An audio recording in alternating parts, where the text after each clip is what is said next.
ده واحد من أجمل كراسي الملك توت عنخ آمون. الكرسي ده كان العرش بتاعه لما كان لسه ماسك صغير، انتوا عارفين ان هو مسك وهو عنده 9 سنين. الجمال اللي انتوا شايفينه ده مصنوع من خشب الأبنوس والذهب والعاج. فوق هتشوفوا النسر نخبت فارد جناحاته بيحمي الملك.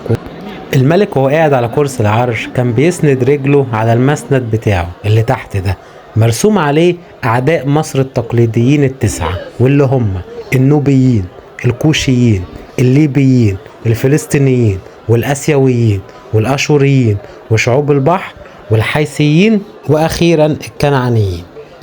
رجول الكرسي الأربعة واخدين شكل رؤوس البط، ومصنوعين من الخشب الأبنوس ومطعمين بالعاج. الكرسي عامة واخد لون جلد النمر كنوع من القوة والهيبة. ظهر الكرسي متكون من 7 أعمدة، 3 من العاج و4 من الأبنوس، والسبعة مكتوب عليهم جميع ألقاب الملك. ومتزين الظهر بصفايح من الذهب مرسوم عليها النسر عشان يحمي الملك.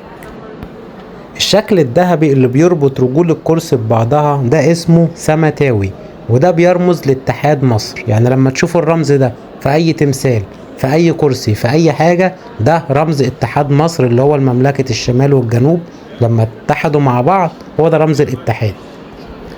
الكرسي مليان تفاصيل ومليان رمزيات، كل رمزية وكل تفصيلة ليها قصة وحكاية، لازم تيجي تشوفها بنفسك.